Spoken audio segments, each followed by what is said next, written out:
experiment!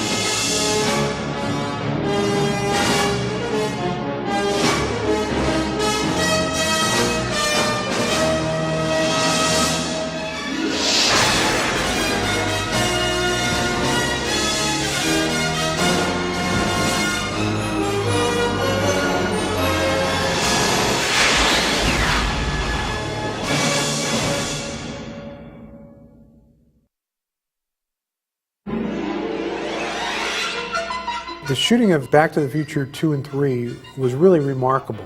Most of the same crew that shot Back to the Future 1 came back because we had a great time. They wanted to do another one. And everybody got along really well. Bob, of course, is a prince on the set, rarely ever loses temper. And here we shot 2 movies over a course of 11 months with kind of a 3-week hiatus from when we went from Back to the Future 2 to the Northern California to shoot the Western stuff. At the end of it, everybody was still friends. It was great. Now, the most hellacious part of it was when we were finishing Back to the Future 2 while we were still shooting Back to the Future 3. And that's where we kind of had to divide our forces. The editors had to stop working on assembling Back to the Future 3 and go completely on Back to the Future 2. And in fact, while Bob was shooting a lot of the train stuff on Part 3, I was back in Los Angeles supervising the final dub on Back to the Future 2. And then there came a period of several weeks where after Bob would wrap photography up in Sonora on Back to the Future 3, he'd get in a private plane, fly down to Burbank. We'd have dinner waiting for him on the dubbing stage. He'd come to the dubbing stage. We'd play back the reels that we'd done that day. He'd listen to them. He'd make his changes. He'd sleep at the Sheraton Universal. He'd get up at 4:30, 5 o'clock the next morning, go to the Burbank airport, get on a plane, show up on the set in Northern California, and shoot Back to the Future 3. And this went on for about 3 weeks. I'll say, Doc, you know, come in. He'll listen to his walkie-talkie, and I'll lift it up, and I'll say, we're going at 25 miles an hour. So it was like one huge movie that took a year to do. And it was okay. The only thing that I regret was it was very difficult to be editing the second movie while shooting the third movie. That's where I think the second movie suffered a little bit because I wasn't able to give it my full attention. There just aren't enough hours in the day to be doing 2 movies and giving it your full attention. Action! When you do 2 films back to back over the course of a year, people have lives. I mean, babies are born, things go on. Within the course of that year, my son was born and my father passed away. So it was like, you know, whole big cataclysmic things happen in your life, and it's all tied to that movie. Great Scott! It's me!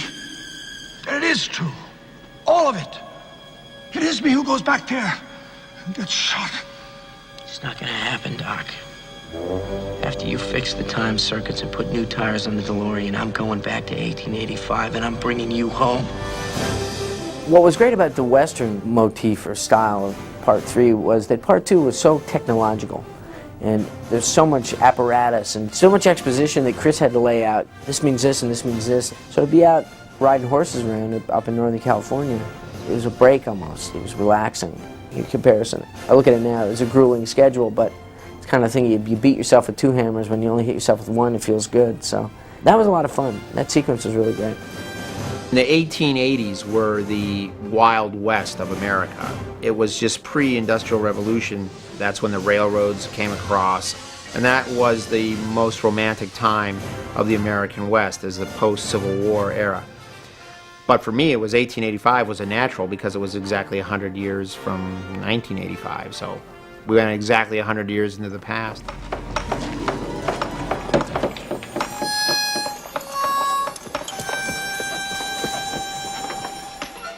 The thing that's interesting about all 3 of the Back to the Future movies is that the Michael J. Fox character is not the pivotal character of any of the stories. In the first Back to the Future, his father, the Crispin Glover character, is the pivotal character. And in the third one, the Doc is a pivotal character. And then see, the Michael character is sort of just this master of ceremonies type character who has only one problem, which is always trying to get back to his own time.